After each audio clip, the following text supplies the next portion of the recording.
Students, welcome everyone. আমি সঞ্জয় ব্রত, তোমাদের সঙ্গে আমি আছি ইলেকট্রিক্যাল ইঞ্জিনিয়ারিং এর ক্লাসে।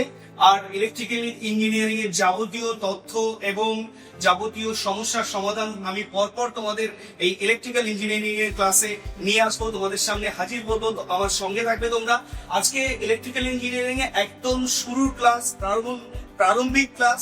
কাজেই তোমরা বুঝতেই পারছো আজকে আমাদের টপিক যেটা হওয়া উচিত বেসিক ইলেকট্রিসিটি, এটা নিয়ে আলোচনা করবো। দেখো, তোমরা নিশ্চিতভাবে প্রত্যেকেই আমরা যারা ডেইলি লাইফে সার্ভাইভ করছি, প্রত্যেকেই আমরা প্রতিনিয়ত ইলেকট্রিসিটি নিয়ে ডিল করছি। কারেন্ট, ইলেকট্রিসিটি, ভোল্টেজ, ল্যাম্প এবং যাবতীয় আমাদের বাড়িতে যত হোম অ্যাপ্লায়েন্স আছে সবকিছু নিয়ে আমরা ডিল করছি। এবং আমরা প্রত্যেকেই খুব ভালো করেই জানি যে এই সমস্ত অ্যাপ্লায়েন্স গুলো চলছে ইলেকট্রিসিটি দিয়ে, অর্থাৎ কারেন্ট দিয়ে। খুব সহজ ভাষায় বলতে গেলে সেটা কারেন্ট দিয়ে চলছে। কিন্তু আমাদের প্রত্যেকের কাছে কারেন্ট, ভোল্টেজ, রেজিস্ট্যান্স, পাওয়ার, এনার্জি ভীষণ ভাবে কমপ্লিকেটেড। তোমাদেরকে জানিয়ে রাখি, তোমরা যারা ইলেকট্রিক্যাল ফিল্ড নিয়ে পড়াশোনা করছো তাদের কাছে, সত্যি কথা বলতে কি, তাদের কাছেও কারেন্ট জিনিসটা কি, কারেন্ট ম্যাটারটা কি, সেটা সম্পূর্ণভাবে স্পষ্ট নয়। আজকে তোমাদের সমস্ত ডাউট এই ক্লাসে আমি ক্লিয়ার করবো। তো দেখো, এটা নিয়ে অনেক বিস্তারিত ভাবে অনেক প্রচুর এক্সপেরিমেন্ট চলেছে, প্রচুর অবজারভেশন চলেছে। তো এত এক্সপেরিমেন্ট, এত অবজারভেশনের জন্য কনভেনশনালি প্রচুর থিওরি ইলেকট্রিসিটির উপরে, কারেন্টের উপরে প্রচুর থিওরি স্ট্যাবলিশড হয়েছে। কিন্তু সব থেকে গ্রহণযোগ্য যে থিওরিটা স্ট্যাবলিশড হয়েছে সেটা হচ্ছে ইলেকট্রন থিওরি অফ ম্যাটার। কারা করেছিল এগুলো?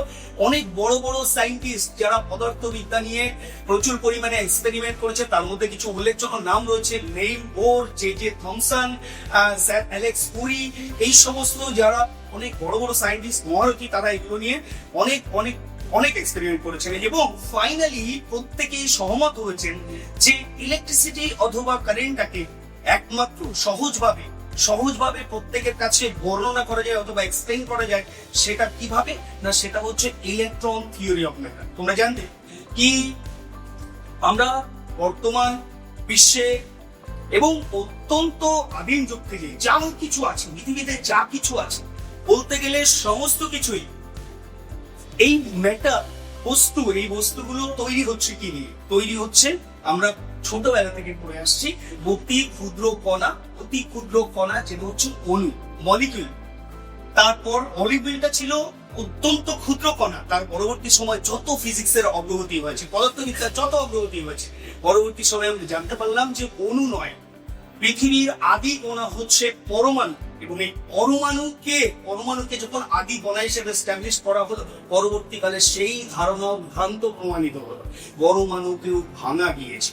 এই যে সমস্ত সায়েন্টিস্টের নাম হলো, এনারা এই পরমাণুকে ভেঙে, এদেরকে টুকরো করে, এদের ভেতরের কি রয়েছে, তাদের ক্যারেক্টারিস্টিক্স কি, তাদের আচরণ কি, তাদের আচার কি, এইগুলোকে এক্সপেরিমেন্ট টেবিলে ফেলে সেখানে পোস্টমর্টম করে তারপর ইলেকট্রিসিটিকে সহজভাবে বর্ণনা করা গেল। আমি তোমাদেরকে একটা সহজভাবে বিষয়টা বোঝানোর চেষ্টা করবো। আমরা যেহেতু ফিজিক্স পড়ছি না, আমরা রয়েছি ইলেকট্রিসিটির ক্লাসে, কাজেই এখানে আমাদের যতটুকু নিয়ে আমাদের বিজনেস, আমাদের ডিল, আমরা সেই ফিল্ডে থাকার চেষ্টা করবো। তো তোমরা জানলে যে পৃথিবীতে যা কিছু ম্যাটার রয়েছে, বস্তু রয়েছে, প্রত্যেক বস্তুই কিন্তু মলিকিউল দিয়ে তৈরি এবং প্রত্যেক মলিকিউল কিন্তু অসংখ্য পরমাণু দ্বারা তৈরি। আমরা অ্যাটমিক স্ট্রাকচারে বলে এসেছি, অনেক আগে থেকেই আমরা এগুলো করছি, আমরা এগুলো নিয়ে ডিল করছি। অ্যাটমিক স্ট্রাকচারে আমরা পড়ে এসেছি যে প্রত্যেক পরমাণুকে ভাঙলে কিছু সেখান থেকে কি বেরিয়ে আসে, তার রেজাল্ট কি বেরিয়ে আসে। তো ফার্স্ট অফ অল, পরমাণুকে ভাঙলে যেটা হচ্ছে বেরিয়ে আসে, এটা হচ্ছে প্রোটন, দেন নিউট্রন, দেন থার্ড যে পার্টিকেলটা, সেটা খুবই গুরুত্বপূর্ণ আমাদের ইলেকট্রিসিটিতে। তোমরা অবশ্যই আন্দাজ করে ফেলেছো, সেটা হচ্ছে থার্ড ওয়ান, ইলেকট্রন। আমরা এই ইলেকট্রিসিটি চ্যাপ্টারে যত দিন বিলম্ব করবো, ইনফ্যাক্ট যারা আমরা ইলেকট্রিক ফিল্ডে চলে এসেছি তাদের ইলেকট্রিসিটি জীবনে ছাড়বে না। তো আমাদের ইলেকট্রিসিটি যেমন জীবনে ছাড়বে না, তেমনি আমাদের ইলেকট্রন কিন্তু আমাদেরকে ছাড়বে না। কাজেই ইলেকট্রনকে নিয়ে আমরা এর পরের থেকে যত ইলেকট্রিসিটি জানবো, তত দেখবে যে ইলেকট্রনের ডমিনেশনটা ঘটবে। দেখো, according to structure of atom, আমরা কি জানি? তার একটা নিউক্লিয়াস রয়েছে, এবং এই প্রোটন এবং নিউটন, এগুলো সব এক্সপেরিমেন্ট টেবিলে পোস্টমর্টম করার পর জানা গেছে মাইন্ড ইট, প্রোটন এবং নিউটন এনারা নাকি এই বাবুরা বাস করেন হচ্ছে নিউক্লিয়াসের মধ্যে। প্রোটন এবং নিউট্রন সংখ্যা একের অধিক হতে পারে। প্রত্যেকটা বস্তু, মনে করা যাক আয়রন কিংবা কপার কিংবা প্লাস্টিক, এই প্রোটন এবং নিউট্রনের সংখ্যা তাদের আলাদা হতে পারে, কিন্তু একটা জায়গায় তারা প্রত্যেকেই একই ধর্মী, যে প্রোটন এবং নিউট্রন এরা এই নিউক্লিয়াসের মধ্যে বাস করে। নিউক্লিয়াস মানে হচ্ছে একটা অভ্যন্তরীণ একটা পার্ট, অ্যাটমে, পরমাণুর একটা অভ্যন্তরীণ পার্ট। তো প্রোটন এবং নিউট্রন এই বাবুরা এই নিউক্লিয়াসের মধ্যে বসবাস করেন, এনারা একটু এক্সট্রোগেট আর কি। আর ইলেকট্রনকে এদের অ্যাসপেক্টে বলছে যে ইনি ততটা ওয়েটেজ নেই, এনাকে নিউক্লিয়াসের মধ্যে জায়গা দেওয়া যাবে না, কাজেই একে তো অ্যাটমের মধ্যে থাকতে হবে। কোথায় থাকবেন তিনি নাকি যতগুলো ইলেকট্রন থাকবেন তার জন্য নাকি নিউক্লিয়াসের বাইরে বিভিন্ন কক্ষপথ রয়েছে। অনেকগুলো থাকতে পারে কক্ষপথ, একের অধিক থাকতে পারে, একটা থাকতে পারে, দুটো থাকতে পারে, এবং তার বেশিও থাকতে পারে। সেটা নির্ভর করে যে এই পরমাণুটার মধ্যে কতগুলো নাম্বার অফ ইলেকট্রন রয়েছে, তার উপরে নির্ভর করে যে এই কক্ষপথ অথবা অরবিট কতগুলো হবে। যেমনটা অ্যাটমিক স্ট্রাকচার ডিমান্ড করে যে প্রোটন এবং নিউট্রন এরা থাকবে নিউক্লিয়াসের মধ্যে, কিন্তু কেন এমনটা হলো? আর ইলেকট্রন কি এমন দোষ করলো সেই ইলেকট্রনটা থাকবে এরকম অরবিটালে? তো বিষয়টা প্রথমে একটু ভেঙে বলতে, প্রোটন এবং নিউট্রন এদের জন্মের ভিত্তিতে, জন্ম মৃত্যু তো কারণ নিয়ন্ত্রণের, এদের জন্মের ভিত্তিতে প্রোটন এবং নিউট্রন অত্যন্ত ভারী বলতে সেটা কি কয়েকশো কেজি কিংবা কুইন্টাল হতে পারে না। এই অত্যন্ত ভারীটা বলা হচ্ছে as respect of electron। একটা ইলেকট্রনকে যদি কোন একটা পরমাণু থেকে যদি একটা ইলেকট্রনকে বের করে আনার পর সেটাকে যদি সেরকম কোন সুপার দাঁড়িপাল্লা থাকে, মানে মাপুনি যন্ত্র থাকে, তাতে যদি একটা ইলেকট্রনকে যদি মাপা হয় যে তার ওয়েট কত কিংবা মাস কত, তো সেটা একটা বেরোবে। তার সাথে যদি কম্পেয়ার করে যদি একটা প্রোটনকেও সেই একই দাঁড়িপাল্লায় ফেলা হয়, তো প্রোটন শো করবে যে একটা ইলেকট্রন থেকে 1837 গুণ বেশি ভারী একটা প্রোটন। তাহলে স্থূলকায় চেহারা মানে আমরা যেটাকে কনভেনশনালি মোটা বলি সেরকম না, কিন্তু ইলেকট্রনের থেকে একটা প্রোটন 1837 গুণ 1837 টাইমস বেশি মাস, কাজেই ইলেকট্রনের চাইতে সে অনেক ভারী। সে কারণে তার নাকি নরম চলনের ক্ষমতা নেই, সে নাকি নড়তে চড়তে পারে না, তাই সে এই নিউক্লিয়াসের মধ্যে অবস্থান। তাহলে নিউটন কেন ওখানে? তো নিউটনও ডিমান্ড করছে আমিও কম চাই না, আমারও যা ওয়েট সেটা প্রোটনের থেকে কিছু কম নয়। নিউটন এবং প্রোটনের মাস কিন্তু উভয়েরই সমান। তাহলে ইলেকট্রন কেন অরবিটে থাকবে? বুঝতেই পারছো, ইলেকট্রন হচ্ছে এদের থেকে 837 গুণ বেশি হালকা, কাজেই ওর এই ভেতরে কনসেন্ট্রেট করার মতো শক্তি নেই, মানে ততটাও স্থূলকায়ও না।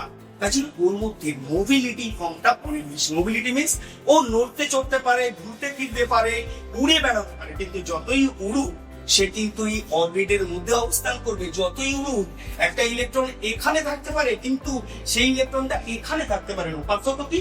এখানে থাকা এবং এখানে থাকার মধ্যে পার্থক্য কি? পার্থক্য হলো এটাই যে এই ইলেকট্রনটা যখন এখানে থাকবে তখন এই ইলেকট্রনের ফ্যামিলি হচ্ছে এটা, আর এই ইলেকট্রনটা যখন বেরিয়ে এখানে চলে যাবে তখন এই ইলেকট্রনের বস্তুত কোনো ফ্যামিলি নেই, ফ্যামিলিলেস একটা ইলেকট্রন।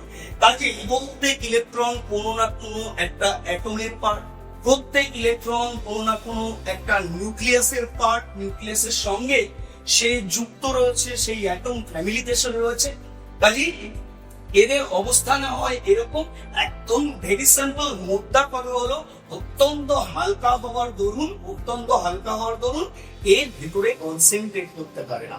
আর প্রোটন এবং নিউট্রন এর তুলনায় 1837 গুণ বেশি ভারী হওয়ার কারণে এরা বাইরে বেরোতে পারে না, এদের মোবিলিটিটা কম, এদেরকে এক প্রকার বাধ্য হয়ে ভেতর থাকতে হয়। আর কি পাওয়া গেছিল এক্সপেরিমেন্টের পরে? শুরু কি এটা একদমই নয়। প্রোটনকে নিয়ে পোস্টমর্টম হয়েছিল দীর্ঘদিন, একদিন দুদিনে হয়নি, এবং বিভিন্ন রকম পদার্থবিদ তারা করেছিল। প্রোটনকে নিয়ে যখন এক্সামিন করা হলো একটা টেবিলে, দেখো মূলত ওনাদের উদ্দেশ্য ছিল, সাইন্টিফিকদের উদ্দেশ্য ছিল এটাই যে এর মধ্যে যে স্মল পার্টিকেল গুলো রয়েছে অতি অতি অতি ক্ষুদ্রতম, মাইক্রো থেকেও কয়েক হাজার হাজার গুণ কম এদের সাইজ। তো একে যখন এক্সামিন করা হলো যে তুমি ভাই তোমার মধ্যে কিছু কাজ করার ক্ষমতা আছে, তুমি কি কিছু করতে পারো, তখন একে পোস্টমর্টম করতে জানা গেল যে একটা প্রোটনের মধ্যে কিছু এমন ক্যারেক্টারিস্টিক্স রয়েছে যেটাকে ব্যবহার করে অন্তত সামান্য হলেও কিছু না কিছু করা যেতে পারে। খুবই সামান্য সেটা, বাট কিছু না কিছু করা যেতে পারে একটা প্রোটনের কথা। এবং সায়েন্টিস্টরা এটা লক্ষ্য করলেন যে একটা প্রোটনের মধ্যে কিছু চার্জ আছে। তোমরা নিশ্চিতভাবে চার্জ কি সেটা এখন তোমাদের কাছে ক্লিয়ার হয়নি, কিন্তু আসবো আমি সেখানে। তো আপাতভাবে তোমরা জানো কি একটা প্রোটনের মধ্যে কিছু পরিমাণ চার্জ হোল্ড করে, সে কিছুটা পরিমাণ চার্জ কন্টেইন করে। তার পরিমাণ কত? তো সায়েন্টিস্টরা দেখেছে যে তার মধ্যে 1.6 ইন্টু 10⁻⁻⁹ কুলম চার্জ রয়েছে। কুলম আর কিছুই নয়, কুলম হচ্ছে চার্জের ইউনিট। যেমন ওয়েটের ইউনিট কেজি, দূরত্বের ইউনিট মিটার, সেরকম চার্জের ইউনিট হচ্ছে কুলম। এবং কুলম হচ্ছে একজন সায়েন্টিস্ট, ওনার অনারে এই চার্জের ইউনিট কুলম। ওকে, তো এই পরিমাণ চার্জ ওর মধ্যে রয়েছে একটা প্রোটনে। যদি চার্জ না থাকতো তাহলে ওকে নিয়ে আমরা কথা বলতাম না। সিম্পলি যখন নিউটনকে নিয়ে এরকম এক্সপেরিমেন্ট করা হলো, একই প্রকার এক্সপেরিমেন্ট করা হলো, নিউটন শো করলো, দেখো পার্থক্যটা বুঝে নাও ভালো করে। নিউটন শো করলো যে না, আমি শুধু খাই আর ঘুমাই, কাজবাজ কিছু করি না, মানে করার ক্ষমতা নিয়ে তো করবে কোথা থেকে। নিউটন বললো তোমার মধ্যে কি এই জাতীয় কিছু চার্জ আছে যার জন্য তুমি কিছু কাজ করতে পারো? কোনো রেসপন্স পাওয়া গেল না, 0,0,0,0 নিউটন কিচ্ছু দিল না। বিশ্বাস করো, অনেক এক্সপেরিমেন্ট হয়েছিল, ওকেও চেষ্টা করা হয়েছিল, আখের রস সেভাবে নিংড়ানো হয়, নিউটনকেও সেভাবে নিংড়ানো হয়েছিল, কিচ্ছু পাওয়া যায়। ফাইনালি বাকি রইল ইলেকট্রন। ইলেকট্রনকে নিয়ে যখন এক্সামিন টেবিলে ফেলা হলো, ইলেকট্রনকে নিয়ে একইভাবে ওকেও এক্সপেরিমেন্ট টেবিলে ফেলে শেষমেশ সায়েন্টিস্টরা আবিষ্কার করলেন, মানে ফাইনালি কি এর মধ্যেও চার্জ হচ্ছে। এর মধ্যে কতটা পরিমাণ চার্জ হয়েছে? একদম 1.6 ইন্টু 10⁻⁻⁹ কুলম চার্জ হয়েছে। বেশিরভাগ তোমরা লক্ষ্য করছো কি একটা প্রোটনের চার্জ হচ্ছে একদম এক্সাক্ট, ইলেকট্রনের চার্জ ফাউন্ড সেম, একদম একই পাওয়া গেল। আশ্চর্যজনকভাবে একটা ইলেকট্রনের প্রোটনের যা চার্জ, ইলেকট্রনের তাই চার্জ হতে পারে তাদের অবস্থান আলাদা, কেউ নিউক্লিয়াসের মধ্যে আছে, কেউ নিউক্লিয়াসের বাইরে আছে, হতে পারে তাদের ভর আলাদা, তাদের মাস আলাদা, তবুও তারা চার্জটা সেম রয়েছে। তাহলে তারা কি একই পরিমাণ কাজ করতে পারবে? ডেফিনেটলি, কারণ চার্জ না থাকলে কাজ করতে পারবে না, যেটা নিউটন পরিষ্কারভাবে হাত তুলে দিয়েছে। তাহলে ডেফিনেটলি তারা কাজ করতে পারবে। কি কাজ করতে পারবে? দেখো এই নামের সামনে এদের কামের অর্থাৎ কাজের অনেক অনেক অনেক মিল রয়েছে। আমি একটা জিনিস মেনশন করিনি, যদিও ইচ্ছে করে, এই প্রোটন কিছু কাজ করতে, তো প্রোটন যে কাজটা করবে, সাপোজ দ্যাট প্রোটন যে কাজটা করবে সেই কাজটা সে এই দিকে করবে, কাজও একটা ভেক্টর, তার একটা ডাইরেকশন রয়েছে, যে কোনো কাজ করবে সেটা একটা নির্দিষ্ট ডাইরেকশনে কাজ হবে। তো প্রোটন যদি এই ডিরেকশনে কাজ করে, তো ইলেকট্রনকে যখন বলা হবে ভাই তুমিও একই পরিমাণ কাজ করবে, তো একটা ইলেকট্রনকে নিয়ে যেই বলা হলো তুমিও কাজ করবে, তো ওকে যখন বলো, ও তখন কাজটা কিরকম বললো, যেমন কাজটা কিরকম জিজ্ঞেস করা হলো ইলেকট্রনকে, ভাই এদিকে কেন করবে, প্রোটন তো ওদিকে করেছো, তোমরা তো একই কাজ করতে পারো, বলে আমাদের চার্জ সমান, কিন্তু আমাদের ওয়ার্ক ডানের ডাইরেকশন। এটা যখন সায়েন্টিস্টরা লক্ষ্য করলেন তখন পরিষ্কারভাবে মার্ক করে দিলেন যে প্রোটনের চার্জটা ভাই পজিটিভ, প্রোটনের চার্জটা পজিটিভ, আর ইলেকট্রনের চার্জ নেগেটিভ। পজিটিভ নেগেটিভ ম্যাটারটা শুধু ডাইরেকশনের উপর ডিপেন্ড করে। একটা ফেজার একটা ডাইরেকশন রয়েছে, এই যে ডিরেকশনে কাজ করবে এটার উল্টো ডিরেকশনে কাজ করবে। তার মানে ঘটনাটা কি এরকম দাঁড়ালো, একজন এদিকে যতটা কাজ করছে আর একজন ইলেকট্রন এদিকে ততটাই কাজ করছে।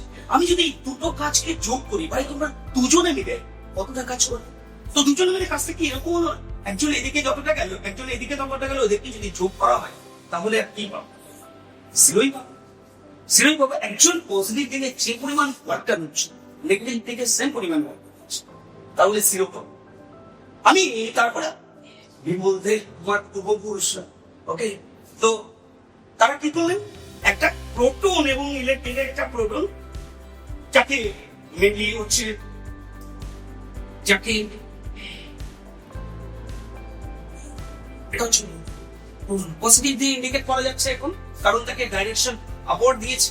আর একটা ইলেকট্রন পাশাপাশি রাখা, পাশাপাশি কোথায় রাখা, একটা একটা জাস্ট ছোট একটা বক্সের মধ্যে রেখে দেওয়া, বক্সের মধ্যে বন্দি করে রাখা। এবারে ওদের জিজ্ঞেস করছে তোমাদের মধ্যে রেজাল্টেন্ট চার্জ কত, রেজাল্টেন্ট চার্জ কত, মানে সম্পূর্ণ চার্জ কত, টোটাল চার্জ কত। বারবার ভেতর থেকে আওয়াজ আসছে শূন্য শূন্য শূন্য শূন্য। কেন? কারণ একটা প্রোটনের যতটা পজিটিভ চার্জ, একটা ইলেকট্রন তো দুটাই নেগেটিভ চার্জ, টুগেদারলি দে শোস জিরো চার্জ। তারা একত্রিত ভাবে জিরো চার্জ হচ্ছে। আমি হাতে এই পেনটা দেখতে পাচ্ছ, পেন, এটা কোনো মেটাল পেন নয়, এটা পিভিসি পেন, প্লাস্টিক পেন হতে পারে। তোমরা জানো যারা ইলেকট্রিসিটি নিয়ে ডিল করো না, যারা বাড়িতে এমনি জাস্ট ইতিহাস ভূগোলে অনার্স করছো, তাদেরও এইটুকু বুদ্ধি রয়েছে কি প্লাস্টিকের মধ্যে দিয়ে কারেন্ট ফ্লো হবে না, প্লাস্টিকের মধ্যে দিয়ে কারেন্ট ফ্লো হবে না ভাই। এর মধ্যে দিয়েও কারেন্ট ফ্লো করা সম্ভব, এর মধ্যে দিয়েও কারেন্ট ফ্লো করা সম্ভব। আস্তে আস্তে বুঝতে পারবে প্লাস্টিকের মধ্যে সব কারেন্ট ফ্লো হবে কপার, অ্যালুমিনিয়াম, সিলভার, এই জাতীয় মেটাল অথবা মেটেরিয়াল দিয়ে। কিন্তু আমি বলছি ভাই, এই যে প্লাস্টিকের পেনটা আমি ধরে আছে, এই প্লাস্টিকের পেনের মধ্যে বিশ্বাস করো এর মধ্যে এতটা অ্যাটম রয়েছে, এতটা অ্যাটম রয়েছে। আমার যদি যতদিন আমার আয়ু, যত বছর আমার আয়ু, আমি যদি সম্পূর্ণ আয়ুটা এই অ্যাটম কিংবা এই ইলেকট্রন গোনার জন্য ব্যবহার করি, তো সারা জীবন শেষ করতে পারবো না যে এর মধ্যে আদতে কতগুলো অ্যাটম রয়েছে। Billions billions billions number of atoms রয়েছে। মানে for an example, 1 centimetre of copper cube, 1 centimetre, তার মানে তার চারপাশে 1 সেন্টিমিটার। এরকম 1 সেন্টিমিটারের একটা কপার পিস, যার চারপাশটা 1 সেন্টিমিটার, এরকম যদি নিই, এটা কে ঘুমে গেছিল জানি না, কিভাবে ঘুমে গেছিল জানি না, আমরা ইনফরমেশন পাই, ডেলিভারি করি তোমাদের মধ্যে স্টুডেন্টদের। এর মধ্যে নাকি বলছে ফ্রি ইলেকট্রনের সংখ্যা, ফ্রি ইলেকট্রন বলছি, টোটাল ইলেকট্রন বলিনি, আমি ফ্রি ইলেকট্রনে আসবো। আপাতত এর মধ্যে ফ্রি ইলেকট্রনের সংখ্যা বলছেন যে 8.5 ইন্টু 10 টু দি পাওয়ার 22। সংখ্যাটা আন্দাজ করা যায়, সংখ্যাটা আন্দাজ করা যায়। 8.5 into 10 to the power 22 number of free electron. Free electron হচ্ছে একটা অ্যাটম, একটা ইলেকট্রন ফ্রি করতে পারে। সংখ্যাটা কেমন যারা আন্দাজ করতে পারছো না তাদের জন্য 85, 8.5, 8.5 কিংবা 85। 85 লিখলে এরপরে 21টা শূন্য যাবে, 21টা শূন্য যাবে। ছোটবেলায় 71,70,000 অজিন্দ্র লিমিট কোটি করে পড়েছো, এখানে কাউন্ট করে দেখো তো কত কোটি। জাস্ট 1 সেন্টিমিটার কপার কিউবের মধ্যে এতগুলো ফ্রি ইলেকট্রন রয়েছে। টোটাল ইলেকট্রনের সংখ্যা তো বাদই দিলাম, এর থেকে কয়েক শুনুন টোটাল ইলেকট্রনের সংখ্যা। এবং পরমাণুর সংখ্যা হচ্ছে একটা ইলেকট্রনের, ফ্রি ইলেকট্রনের যার সংখ্যা, পরমাণুর সংখ্যা। কাজে এর মধ্যে যে বিলিয়ন্স বিলিয়ন্স অ্যাটম রয়েছে তাতে কোনো সন্দেহ নেই। কিন্তু এর মধ্যে সমস্যাটা হচ্ছে যে অ্যাটম গুলো রয়েছে তারা ইলেকট্রন কিংবা প্রোটনকে আলাদা করতে পারছে। আমি ধরা যাক এগুলো সব খুব সহজ ভাবে আমি যদি মনে করি আমার হাতে যে পেনটা রয়েছে, আমার হাতে যে পেনটা রয়েছে, সেই পেনটা আমার হাতে যে ভাই বিশ্বাস করো অসংখ্য পরমাণু রয়েছে, অসংখ্য অ্যাটম রয়েছে। এবং প্রত্যেক অ্যাটম মজার ব্যাপার হচ্ছে এইটাকে তোমাদের 3 নিউক্লিয়াস আছে। ও মনে করেছেন কোনো একটা এক্সাম্পল হচ্ছে অ্যালুমিনিয়াম, ওকে, অ্যালুমিনিয়ামের থেকে একটা অ্যাটমকে বের করে, একটা অ্যাটমকে অ্যালুমিনিয়াম থেকে বের করে এনে তাকে এক্সপেরিমেন্টে মিলে ফেলে দেখাবো সেই অ্যাটমের মধ্যে কতগুলো প্রোটন রয়েছে, কত সংখ্যার ইলেকট্রন রয়েছে, কত সংখ্যার নিউট্রন রয়েছে। আমি প্রথমেই তোমাদেরকে একটু কাজটা সহজ করে দিই। আমরা আগেই জেনেছি যেহেতু নিউটনের কিছু খায় আর ইলেকট্রিসিটিতে ওর কোনো পার্টিসিপেশন নেই, কোনো রূপ পার্টিসিপেশন নেই, শুধু একটা জায়গা ব্লক করে রেখেছে, খাচ্ছে আর ঘুমাচ্ছে, শুধু মাস আছে। তো আমরা কথা বলবো প্রোটন পজিটিভ প্রোটন এবং নেগেটিভ ইলেকট্রন। এদের কি নিয়ে তো অ্যালুমিনিয়ামের অ্যাটমিক নাম্বার অ্যালুমিনিয়ামের অ্যাটমিক নাম্বার হচ্ছে 13। তো অ্যাটমিক স্ট্রাকচার আমি তোমাদেরকে পড়াবো না, ওগুলো তোমরা জানো। তো 13 অ্যাটমিক নাম্বার মানে হচ্ছে, এই কথাটার মানে হচ্ছে অ্যাটমিক নাম্বার 13, এই কথাটার মানে হচ্ছে প্রোটন সংখ্যা হচ্ছে 13, এবং অবশ্যই ইলেকট্রন সংখ্যাও 13। অ্যাট নর্মাল স্টেট যে কোনো অ্যাটমে প্রোটন এবং ইলেকট্রন সংখ্যা সমান থাকে। একটু আগে তোমাদের দেখাচ্ছি যে একটা প্রোটনের চার্জ 1.6 into 10⁻⁻⁹, বাট প্লাস একটা ইলেকট্রনের চার্জ 1.6 into 10⁻⁻⁹, বাট মাইনাস। দুটোকে একত্রিত করলে টোটাল চার্জ ক্যান্সেল হবে, সেম। তো দুটো, একটা ইলেকট্রন এবং একটা প্রোটন মিলে যদি টুগেদার চার্জ 0 শো করে, এই প্রোটনকে যদি এখানে এনে জিজ্ঞেস করে ভাই এবার বলো তোমার চার্জ কত, প্রোটনকে যদি এখানে এনে, আশেপাশে কোনো ইলেকট্রন নেই, যদি ওকে এখানে টেনে এনে জিজ্ঞেস করে চার্জ কত, তো এটা দেখা। যদি ইলেকট্রন কিভাবে অন্য জায়গায় জিজ্ঞেস করা হয় তোমার চার্জ কত, তো 1.6 into 10⁻⁹ পুরো এই চার্জটাই দেখবে, কিন্তু একসাথে যখন করে দেবো ছিল কিভাবে কোনো একটা অ্যাটমে 13টা প্রোটন রয়েছে, 13 নাম্বার অফ প্রোটন মানে 13টা পজিটিভ চার্জ রয়েছে, 13 ইউনিট পজিটিভ চার্জ রয়েছে। একইভাবে তার যে অরবিট রয়েছে, সেই অরবিটে অ্যাটমিক স্ট্রাকচার ডিপেন্ড করে যে ফার্স্ট অরবিট যেটা থাকে সেটা হচ্ছে নিউক্লিয়াস। অ্যাটমিক স্ট্রাকচার ডিপেন্ড করে ফার্স্ট অরবিটে দুটোর বেশি ইলেকট্রন থাকা যাবে না, সেগুলো ফিজিক্সে পড়েছো। দুটোর বেশি ইলেকট্রন থাকা যাবে না, তাহলে 13টার মধ্যে দুটো এনগেজ হয়ে গেল। সেকেন্ড অরবিটে ম্যাক্সিমাম 8টা ইলেকট্রন থাকতে পারে, তার বেশি থাকা যাবে না। 8টা ইলেকট্রনের বেশি সেকেন্ড অরবিটে থাকা যাবে না। 8 আর 2 10টা এনগেজ হয়ে গেল, পড়ে গেল 3টে মাত্র ইলেকট্রন, যেটা থার্ড অরবিটে জায়গা করে নেবে।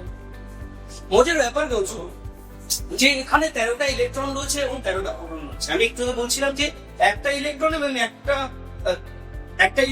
একটা প্রোটন যদি কাছাকাছি আসে, তাহলে তারা নিজেদের চার্জকে নিউট্রালাইজ করে ডিস্ট্রয় করে শূন্য হয়ে যায়।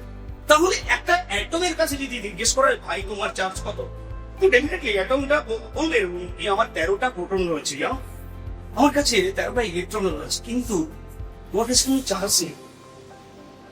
শুনতে খারাপ লাগলে এটাই সত্যি কি 13টা প্রোটন রয়েছে তোমার কাছে, তাকে সেই প্রোটনের চার্জ গুলো নষ্ট করার জন্য তুমি 13টা ইলেকট্রনও রেখে দিয়েছো তোমার কাছে, তাহলে চার্জ কি কথা? হ্যাঁ, যদি কোনো এখানে কিছু সংখ্যক ইলেকট্রনকে রিমুভ করে আনা যায়, যদি তার কোনো উপায় থাকে, কোনো প্রসেস, যদি এই অ্যাটম থেকে সাম নাম্বার অফ ইলেকট্রনকে রিমুভ করে আনা যায়, তাহলে সাপোজ দ্যাট সে এখান থেকে দুটো ইলেকট্রনকে বের করে আনা হয়, তাহলে রেজাল্টেন্টলি এখানে প্রোটন সংখ্যা দাঁড়ালো 13, যেটা ছিল সেটা এক্সিস্টিং নাম্বার। আর আমি 13টা ইলেকট্রন থেকে দুটো ইলেকট্রনকে রিমুভ করে নিয়েছি, ইলেকট্রন সংখ্যা দাঁড়ালো 11। তাহলে 11টা ইলেকট্রন কি করে 13টা প্রোটনের চার্জকে কমপ্লিটলি নিউট্রালাইজ করবে? This is impossible. কাজেই রেজাল্টেন্টলি এখানে পরিষ্কারভাবে বুঝতে পারছো দুটো প্রোটনের চার্জ এক্সট্রা হয়ে যাবে, যে চার্জটা কত 1.6 into 10⁻⁻⁹। আমি বারবার কেন লিখছি, কারণ তোমরা এগুলো খুবই ভুলে যাও, এবং কিছু ক্ষেত্রে দেখেছি একটা ফিগার আরেকজনের গায়ে চাপিয়ে, তো এই পরিমাণ চার্জ এখানে স্টে করে যাবে। সত্যি কথা বলছি, হয়তো এই দুটো প্রোটনের চার্জে কিছু হবে না, দুটো প্রোটনের চার্জ এখানে এক্সট্রা হয়ে যাবে, এটাকে তখন টাচ করলে এখানে তোমার রিয়ালাইজ করা উচিত, এই নিজের অস্তিত্ব জানান দেবে যে আমি কিছু করতে পারি। এরও ভালো লাগছে, ডেফিনেটলি এরও ভালো লাগছে না এই যে ইলেকট্রন দুটো লুজ করে গেছে না। যে কোনো বডি, আমরা মানুষেরা, আমাদের যখন জ্বর হয়, আমাদের যখন পেট খারাপ হয়, বেসিক্যালি আমাদের কি হয়, রোগটা কি? রোগটা হচ্ছে আমাদের শরীর থেকে ইলেকট্রন প্রোটন আনব্যালেন্স হয়ে যায়। জানি না ডাক্তারি পরিভাষায় সেটাকে কি বলে, কিন্তু আমার অন্তত তাই মনে হয় যে আমাদের যখন টেম্পারেচার রাইজ করে যখন আমরা অসুস্থ হয়ে যাই, আদতে আমাদের শরীরের যে ইলেকট্রন এবং প্রোটনের সিস্টেম সেটা আনব্যালেন্স হয়েছে। তো যে কোনো বডি এই প্লাস্টিকের মধ্যে থেকে যদি কিছুটা ইলেকট্রন, ধরো পাঁচ অফ ইলেকট্রন, কয়েক লক্ষ কিংবা কয়েক কোটি ইলেকট্রন আমি যদি এখান থেকে বার করে নিতে পারি, যদি কোনো উপায় আমার জানা থাকে কিংবা আমার কাছে থাকে, তাহলে এখান থেকে যদি 5 অফ ইলেকট্রন আমি এখান থেকে বের করে নিতে পারি, সত্যি বলছি বডিটাকে ধরে রাখা যাবে না, এত সহজে ধরে রাখা যাবে না। কারণ যতটা ইলেকট্রনকে আমি বার করে এনেছি না, ঠিক প্রোটন কিন্তু তার করসপন্ডিং প্রোটন গুলো এখানে রয়ে গেছে, সেই প্রোটনের চার্জটা এখানে এক্সিস্ট করছে, তখন তুমি এটাকে ধরতে পারবে না। তখন কি করবে? তোমার বডিতে ইলেকট্রন প্রোটন সংখ্যা সমান রয়েছে, তুমি এই বডিটা ধরে আছো যেখানে ইলেকট্রন এবং প্রোটন সংখ্যার যথেষ্ট ফারাক রয়েছে, তখন তোমার বডি থেকে এই ইলেকট্রন নিজের দিকে টেনে নেওয়ার চেষ্টা করবে। আর তোমার বডির থেকে ইলেকট্রন টেনে নেওয়া মানে ভাই পরিষ্কার ভাবে ইলেকট্রনের যদি চার্জ না থাকতো তো ছুঁড়ে ফেলে দিতাম নিউটনের মতো।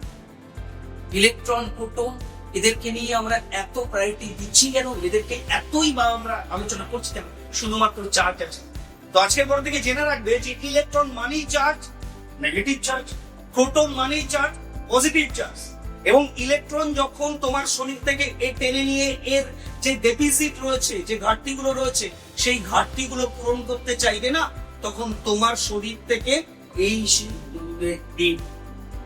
পেনের মধ্যে, এই প্লাস্টিক পেন হোক না, এর মধ্যে চার্জের ফ্লো হবে। ইলেকট্রন মানেই চার্জ না থাকলে তাকে নিয়ে বকবো, তখন এই চার্জ ফ্লো, আর এই চার্জ ফ্লোটাই হচ্ছে কারেন্ট ফ্লো করার জন্য দেয়। আমি আসবো পারবি সেখানে। তো আপাতত আমি বলি যে আরো কিছু ইনফরমেশন এখান থেকে দেওয়ার আছে। সব থেকে ভালো হবে তোমরা যদি খাতা পেন নিয়ে বসে যাও এবং পরপর ইনফরমেশন গুলো তোমরা নোট ডাউন করো, তাহলে পরবর্তীকালে তোমাদের কোনো অসুবিধা হবে না। দেখো ভাই, প্রত্যেক প্রোটন তো এখানে রয়েছে, প্রোটন 13টা প্রোটন রয়েছে, এখানে 13টা ক্লাস রয়েছে। প্রত্যেক প্রোটনের জন্য একটা করে ইলেকট্রন বরাদ্দ রয়েছে, যারা নিজেদের মধ্যে পেয়ার করে আছে, মানে একটা জোড়া নিজেদের মধ্যে পেয়ার করে আছে। প্রত্যেক প্রোটনের সঙ্গে একটা করে ইলেকট্রনের পেয়ার রয়েছে। মজার ব্যাপার হচ্ছে একদম ফার্স্ট অরবিটে যে ইলেকট্রনটা রয়েছে, সেই ইলেকট্রনের তো নেগেটিভ চার্জ প্রত্যেকেরই একই নেগেটিভ চার্জ, প্রত্যেক প্রোটনের একই বলবে। মজার ব্যাপার হচ্ছে যে একদম ফার্স্ট অরবিটে রয়েছে সেই ইলেকট্রনটা সো ক্লোজ টু দ্য নিউক্লিয়াসের একদম কাছাকাছি রয়েছে, কাজে তাদের মধ্যে অ্যাট্রাকশনের ব্যাপারটা একটু ভালো। তুই ইমাজিন একটা চুম্বক, তার নর্থ পোল এবং সাউথ অপোজিট পোলারিটি যত কাছাকাছি আনবে, দেখবে তাদের ফোর্স অফ অ্যাট্রাকশন অনেক বেশি। যত তুমি দূরে নিয়ে যাবে ফোর্স অফ অ্যাট্রাকশন কমে। Similarly always different charge attract each other, তারা একে অপরকে অ্যাট্রাক্ট করবে। এবং ডিসিমিলার চার্জ একে অপরকে অ্যাট্রাক্ট করবে, এবং সিমিলার চার্জ একে অপরকে রিপালস করবে। চুম্বকের নর্থ পোল নিয়ে আসছে, দেখবে লাগাতে পারবে, কারণ তারা হচ্ছে সিমিলার চার্জ, সিমিলার। তো এখানে প্রোটন এবং নিউট্রন এর মধ্যে অ্যাট্রাকশন থাকবে, কিন্তু টেনের মধ্যে ঢুকতে দেবে না, টেনের মধ্যে যাবে না, কারণ অনেক মাস অনেক কম, ওয়েট অনেক কম, কাজে অ্যাট্রাকশন রয়েছে এবং তাদের মধ্যে একটা পেয়ার রয়েছে। মজার ব্যাপার হচ্ছে এই ইলেকট্রনটা যত বেশি অ্যাট্রাক্টেড হবে বাই ইটস নিউক্লিয়াস, এই ইলেকট্রনটা তত বেশি অ্যাট্রাক্ট হবে, তত বেশি অ্যাট্রাকশন আছে, ডেফিনেটলি অ্যাট্রাকশন আছে। কিংবা একদম লাস্ট অরবিটে যদি এই এখানে একটা ইলেকট্রন দিয়ে ব্যাপারটা বোঝায় যে লাস্ট অরবিটে যে ইলেকট্রন রয়েছে তার জন্য একটা প্রোটন রয়েছে, কিন্তু তাদের মধ্যে কোয়ান্টিটি অফ অ্যাট্রাকশন অনেকটাই কম, কাজেই প্রত্যেকেই তারা বাউন্ড রয়েছে তাদের নিউক্লিয়াসের সাথে, তারা বাধা রয়েছে তাদের নিউক্লিয়াসের সাথে, কিন্তু প্রত্যেক ইলেকট্রনের পজিশনটা যেহেতু ইউনিক পজিশন, প্রত্যেক electron, each electron has an unique position, কাজেই তাদের মধ্যে অ্যাট্রাকশনটা, রেট অফ অ্যাট্রাকশনটা কিন্তু আলাদা, কোয়ান্টিটি অফ অ্যাট্রাকশনটা কিন্তু আলাদা। এটা অনেক বড় একটা ইনফরমেশন। কেন বলছি? আমি মনে করি যে এই অ্যাটম থেকে কিছু সংখ্যক ইলেকট্রনকে বার করে আনে। আচ্ছা আগে বলি, আমি কেন ইলেকট্রনকে বার করার কথা বলছি? আমি যদি প্রোটনকে বার করে আনি, ভাই আমি যেমন ইলেকট্রনকে বের করে এনেছিলাম, কিন্তু ইলেকট্রন, আমি তো প্রোটনকেও বের করে আনতে পারতাম না। কিন্তু আমি তো যখন একটা অ্যাটমের উপরে ফোর্স লাগাই, আমাকে বের করতে গেলে কিছু কাজ করতে হবে, কার্য ছাড়া তো বেরোবে না, কিছু ফোর্স অ্যাপ্লাই করবো। আমি যখন ফোর্সটা অ্যাপ্লাই করবো তখন কি বেরিয়ে আসবে কি মনে হয়?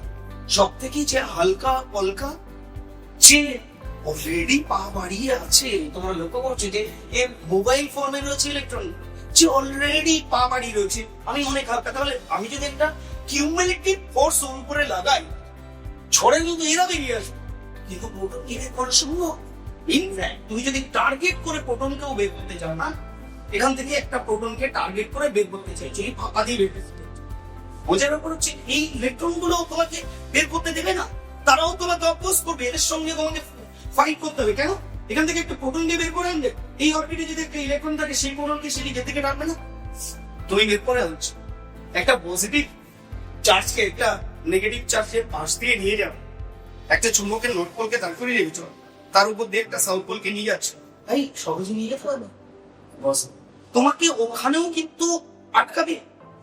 তুই যখন একে আরো বের করে আনবে তখন এই ইলেকট্রনটাও তোমাকে বের করতে দেবে না। প্রচুর প্রচুর প্রচুর পরিমাণে ফোর্স লাগবে, এবং এতটাই ফোর্স লাগবে একটা প্রোটনকে বের করতে, হয়তো অতটা ফোর্স এই অ্যাটমটাই সহ্য করতে পারবে না, এর অ্যাটমিক স্ট্রাকচারটা ডিস্ট্রয় করে যাবে, এর পুরো সিস্টেমটা ভেঙে যাবে। কাজেই খুব সহজভাবে ইলেকট্রনকে বের করে নেওয়া যায়, প্রোটনের গায়ে স্পর্শ পর্যন্ত করা যায়।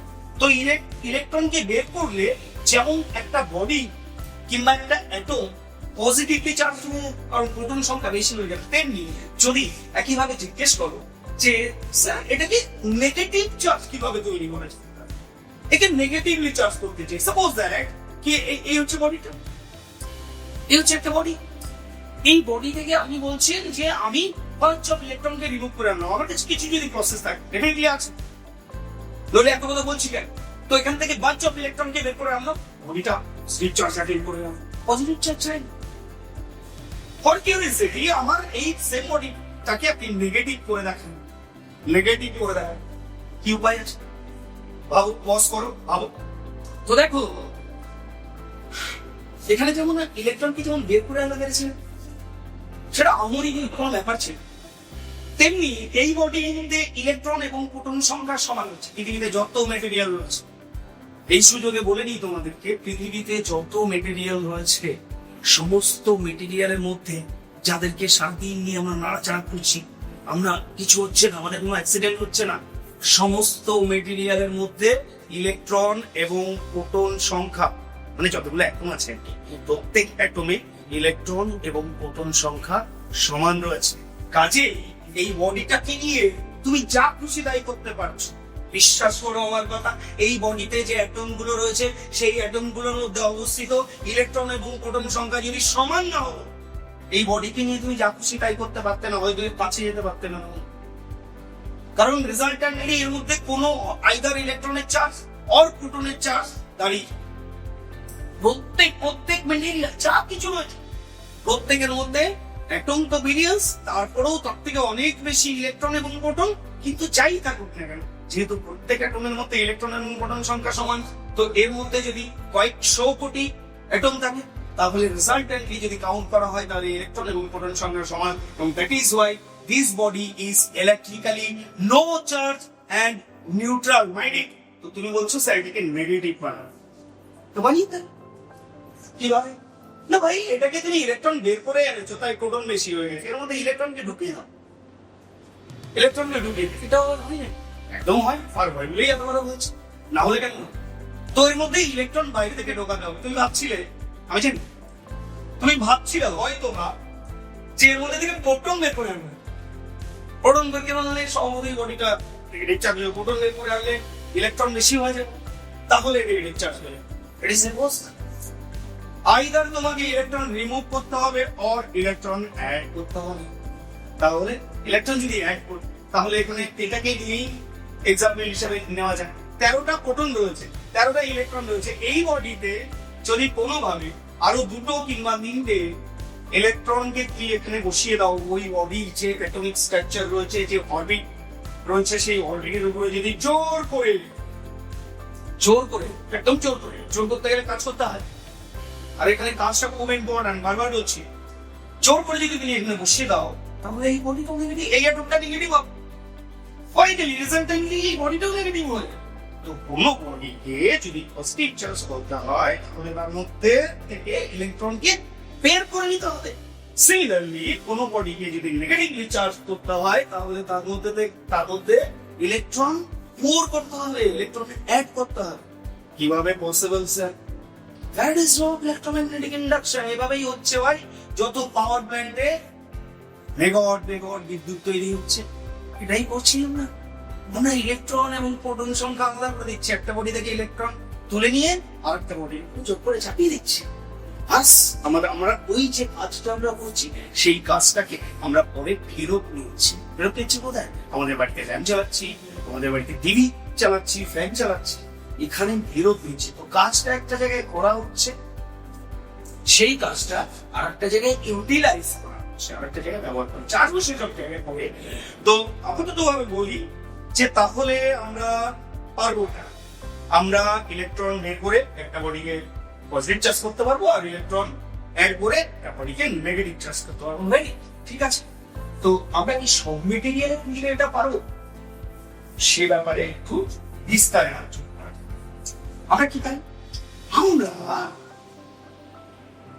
আমরা বলতে আমাদের ইলেকট্রিক্যাল এক্সপার্ট, পূর্ববর্তী ইলেকট্রিক্যাল এক্সপার্ট যারা ছিলেন, আমাদের ইলেকট্রিক্যাল এক্সপার্টরা এটা নিয়ে বিস্তর কিন্তু যা কিছু মেটেরিয়াল অ্যাভেলেবেল হচ্ছে, অ্যাভেলেবেল মেটেরিয়াল বলতে ম্যাটার বস্তু, প্রত্যেকটা মেটেরিয়ালকে এক্সামিনেশন টেবিলে ফেলা হয়েছে।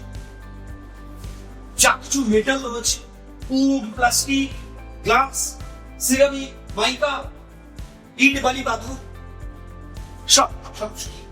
সবাইকে এক্সপেরিমেন্ট টেবিলে ফেলা হচ্ছে।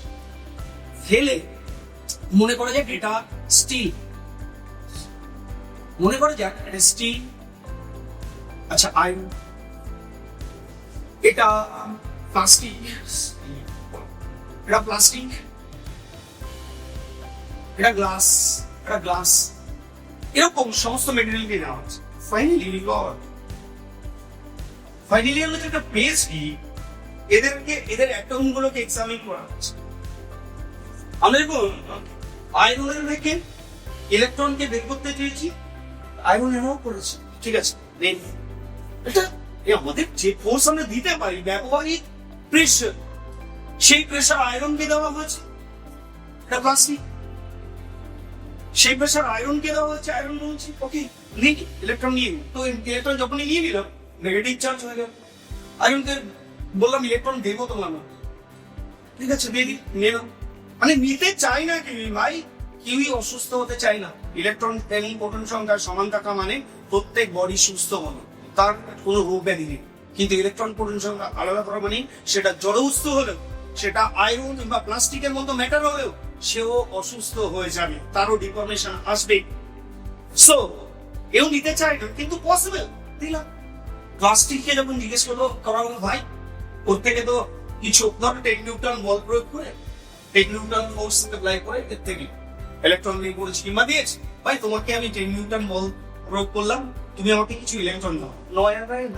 না দিল না, ইলেকট্রন দিল না। কি ডিমান্ড করছে? আরো বল দাও, 100 নিউটন দিচ্ছে না, আরো বল দেয় 1000 নিউটন দিচ্ছে না। আরে কত চাই? 1000 নিউটন দিলে বডি ডিফরমেশন হয়ে গেছে, এর উপরে এত প্রেসার দিলে বডি ডিফরমেশন হয়েছে, বাট এর কোনো দিচ্ছে না। বুঝলাম, একে নিয়ে কাজ করা যাবে। গ্লাসকে এরকম জিজ্ঞেস করো, একই রেসপন্স, প্লাস্টিকের মতোই রেসপন্স। বুঝলাম যে সমস্ত মেটেরিয়ালের ক্ষেত্রে এটা পসিবল নয়। যা এক্সপেরিমেন্ট এতক্ষণ ধরে চালাচ্ছিলাম, ইলেকট্রন বের করা, বুঝলাম সমস্ত মেটেরিয়ালের জন্য এই থিওরি নয়। স্পেশালি কিছু মেটেরিয়াল, আয়রনকে যখন পেলাম তখন একটা ধারণা মাথায় আসলো যে আয়রন মেটাল, প্লাস্টিক নন মেটাল, গ্লাস নন মেটাল। প্রাথমিক একটা ধারণা থেকে সায়েন্টিস্টদের মাথায়, এক্সপার্টদের মাথায় এলো হয়তোবা সমস্ত মেটাল যারা রয়েছে, মেটাল ধাতু যারা রয়েছে তাদের ক্ষেত্রে হয়তো এটা সম্ভব, আর নন মেটাল যারা রয়েছে, অধাতু যারা, তাদের ক্ষেত্রে এটা সম্ভব নয়। এবং যেমনি ভাবলো তেমনি ফ্রুটফুল রেজাল্ট। মানে এটা ভাবার পরে যখন আয়রনের জায়গায় অ্যালুমিনিয়াম নিয়ে আসলো, অ্যালুমিনিয়াম নিয়ে আসবে, কপার নিয়ে আসবে, কপার নিয়ে আসবে, স্টিল নিয়ে আসবে, স্টিল নিয়ে আসবে। যেমনটা দেখেছেন তেমনটাই হচ্ছে।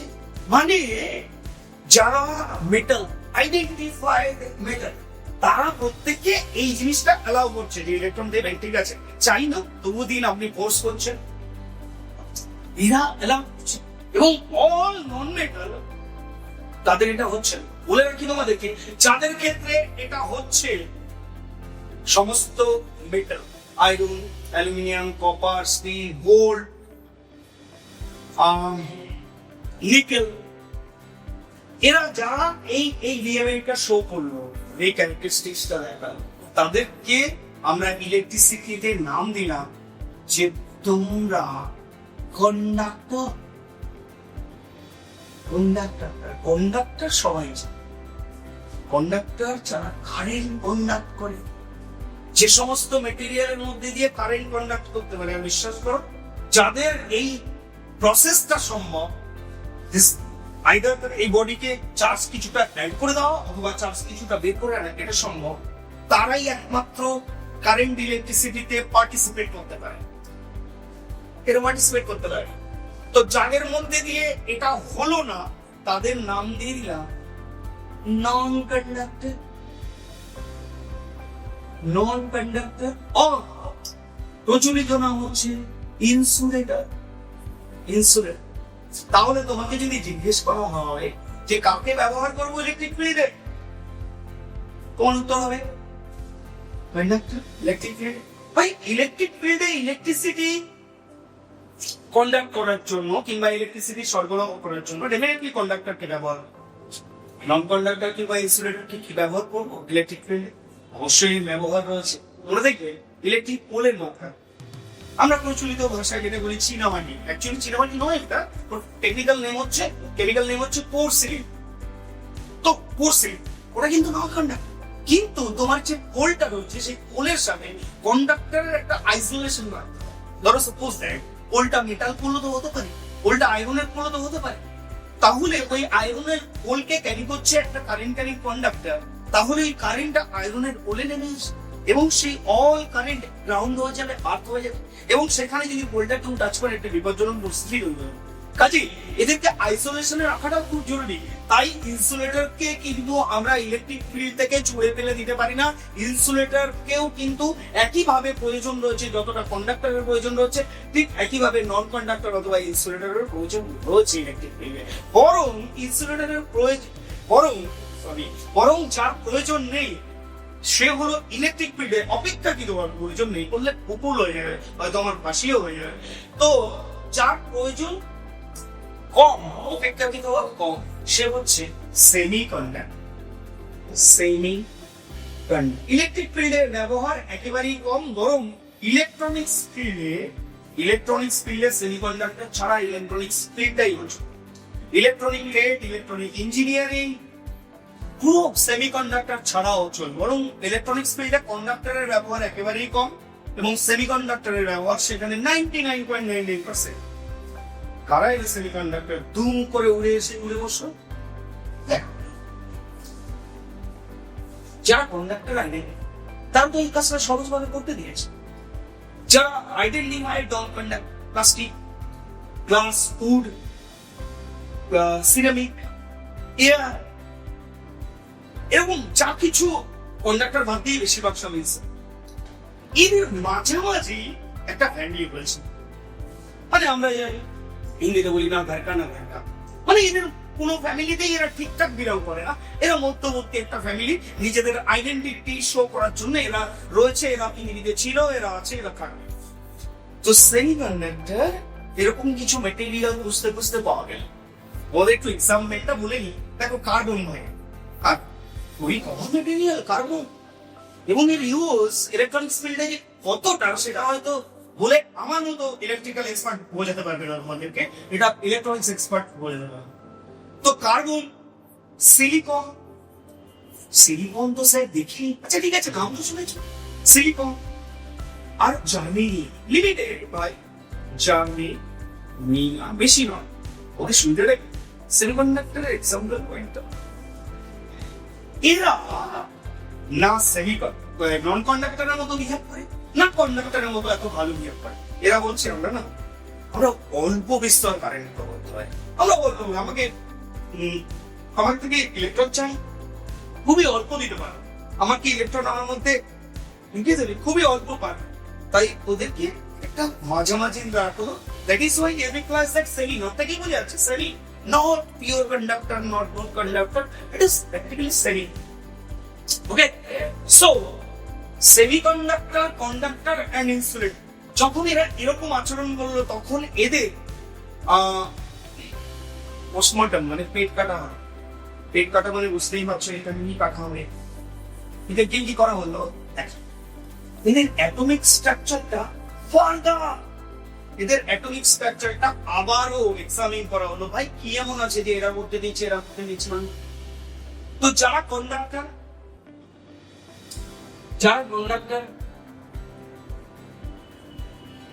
তাদের কিছু ক্যারেক্টারিস্টিক্স আসে। যা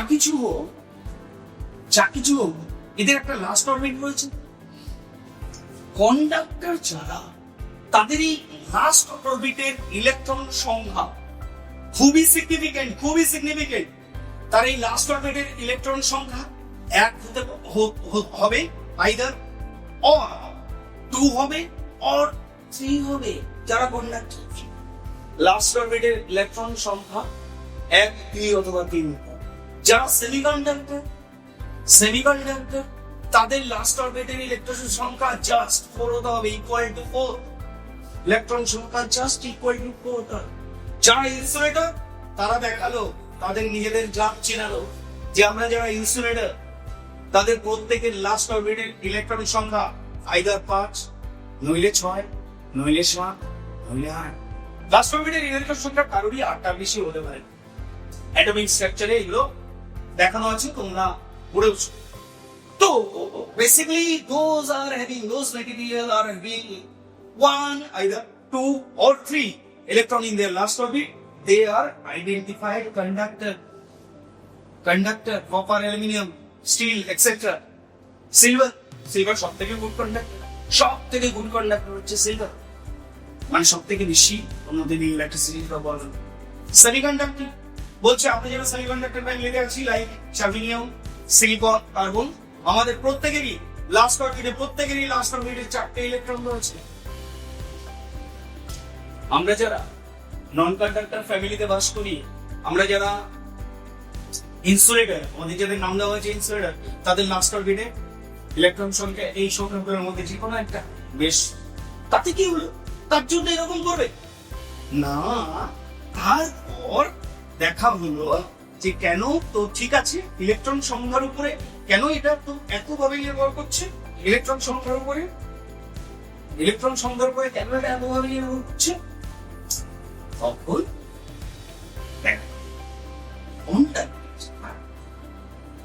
কন্ডাক্টর লাইক কপার, COPBER, এর যে লাস্ট অরবিটটা, সেই লাস্ট অরবিটটা অপেক্ষাকৃতভাবে তাদের নিউক্লিয়াস থেকে অনেক দূরে। এটা বাই ডিফল্ট, এটা নেচার থেকে পেয়েছে এরা, আমরা কেউ ক্রিয়েট করিনি, বিশ্বাস করো আমরা কেউ ক্রিয়েট করিনি, এটা নেচার থেকে পেয়েছে। আমরা শুধু অবজারভেশন করেছি, এটাকে নিয়ে এক্সপেরিমেন্ট করেছি এবং এটা আমরা পেয়েছি যে এর ক্যারেক্টারিস্টিক্স এরকম। কপার, অ্যালুমিনিয়াম, আয়রন, স্টিল, এদের লাস্ট অরবিটটা তাদের নিউক্লিয়াস থেকে অনেক দূরে। এবং যারা সেমিকন্ডাক্টর লাইক জার্মানি, এর লাস্ট অরবিটটা তাদের নিউক্লিয়াস থেকে যদি অনেক দূরে হয় তাহলে অল্প দূরে। আর যারা ইনসুলেটর, তাদের যে লাস্ট অরবিটটা না, সেটা so close to their nucleus, একদম নিউক্লিয়াসের কাছাকাছি। অপেক্ষাকৃতভাবে কম্পারেটিভলি এটা কাছাকাছি। কাজী প্রথমেই ক্লাসের শুরুতেই আমি দাবি করেছিলাম যে প্রত্যেক একদমই প্রোটন থাকে তার নিউক্লিয়াসের মধ্যে, তারা সমস্ত ইলেকট্রন গুলোকে নিজের থেকে টেনে রেখেছে, বাউন্ড করে রেখেছে। আমাকে বলো যে এই এত কাছে থেকে যে সমস্ত ইলেকট্রন গুলো রয়েছে, এরা কাছে থাকার দরুন এরা টাইটলি বাউন্ডেড, এদের নিউক্লিয়াস দ্বারা টাইটলি বাউন্ডেড রয়েছে। সুতরাং একে যতই ফোর্স লাগাও এ এত জোরে এর প্রোটন কিংবা নিউক্লিয়াসের সঙ্গে অ্যাট্রাক্টেড হয়ে রয়েছে কি একে আমাদের যে ব্যবহারিক চাপ, সেই ব্যবহারিক চাপ প্রয়োগ করে একে বের করা কার্যত অসম্ভব হয়ে যায়। এর এত দূরে থাকার কারণে এর যে লাস্ট অরবিটের ইলেকট্রন রয়েছে এত দূরে থাকার কারণে একে ব্যবহারিক চাপ প্রেসার অ্যাপ্লাই করলে এর ইলেকট্রনকে রিমুভ করা যথেষ্ট সহজ। কাজেই একটা কিউমুলেটিভ প্রেসার, একটা কনস্ট্যান্ট প্রেসার যদি একে অ্যাপ্লাই করা হয়, একে অ্যাপ্লাই করা হয় এবং একে অ্যাপ্লাই করা হয়, তাহলে তুমিও বুঝবে যে এর থেকে ইলেকট্রন রিমুভ করা খুবই সহজ। আমি যদি ইলেকট্রন দিয়েও দিই তো এখানে দেওয়া সহজ, কিন্তু ওদের ক্ষেত্রে সেটা একটু কঠিন। তাই একে কতটা দূরে থাকে, তো এটা এক্সপেরিমেন্ট করে যদি দেখা যায় যে একটা অ্যাটমের সাইজ বা একটা ইলেকট্রনের সাইজ কত, ইলেকট্রনের রেডিয়াস হচ্ছে রেডিয়াস অফ ইলেকট্রন এর রেডিয়াস হচ্ছে ইলেকট্রনের হচ্ছে 1.9 into 10 to the power minus 15 metre. 1.9 into 10 to the power minus 15 metre সংখ্যাটা কত? আন্দাজ সংখ্যা 1.91 একের পরে 15টা শূন্য মিটারে আসছে। তো কি অ্যাটমটাকে একটা শূন্য দাও, দুটো শূন্য দাও, ছোট হচ্ছে 15টা শূন্য যাবে, আরো দাও, আরো ছোট হচ্ছে, তোমার থেকে অনেক দূরে চলে যাচ্ছে, আরো শূন্য দাও, এই করতে করতে 15টা শূন্য দাও, এত মিটার। তাকে কি চোখে দেখা সম্ভব? সুপার ডুপার মাইক্রোস্কোপ হলে হয়তো ইলেকট্রনকে তুমি দেখতে পারো। তো এর সাইজ হচ্ছে এরকম। তো যেটা বলছিলাম, একে যদি একটা অ্যাটমকে যদি ম্যাগনিফাই করা হচ্ছে, ম্যাগনিফাই করতে করতে একটা অ্যাটমের সাইজ যদি একটা 1 টাকার কয়েনের মতো করা হয়, তাহলে এই ইলেকট্রনটা কয়েক কিলোমিটার দূরে চলে যাবে। তার মানে ইলেকট্রনটা কোথায় থাকবে তখন? এই নিউক্লিয়াস যদি 1 টাকার কয়েনের সাইজ হয়, তাহলে এই ইলেকট্রনটা চলে যাবে কয়েক কিলোমিটার দূরে। বুঝতেই পারছো? তার মানে কত দূরে? অ্যাকচুয়ালি তো খুবই কাছে, দেখাই যায় না এত। আমি বলছি নিউক্লিয়াসকে যদি ম্যাগনিফাই করে 1 টাকার কয়েনের সাইজে আনা হয়, তাহলে এগুলো তো বেড়ে যাচ্ছে, কয়েক কিলোমিটার দূরে চলে যায়। কাজে এর কাছ থেকে ইলেকট্রন বের করা কিংবা ইলেকট্রন অ্যাড করা পসিবল এর কাছ থেকে নয়। ওকে, সো এটা বুঝি। সো কন্ডাক্টর হচ্ছে যাদের লাস্ট অরবিটের ইলেকট্রন সংখ্যা 1, 2 অথবা 3। সেমিকন্ডাক্টর হচ্ছে যাদের লাস্ট অরবিটের এক্স্যাক্টলি 4, আর ইনসুলেটর হচ্ছে যাদের লাস্ট অরবিটে 4 এর বেশি আপ টু 8 ইলেকট্রন।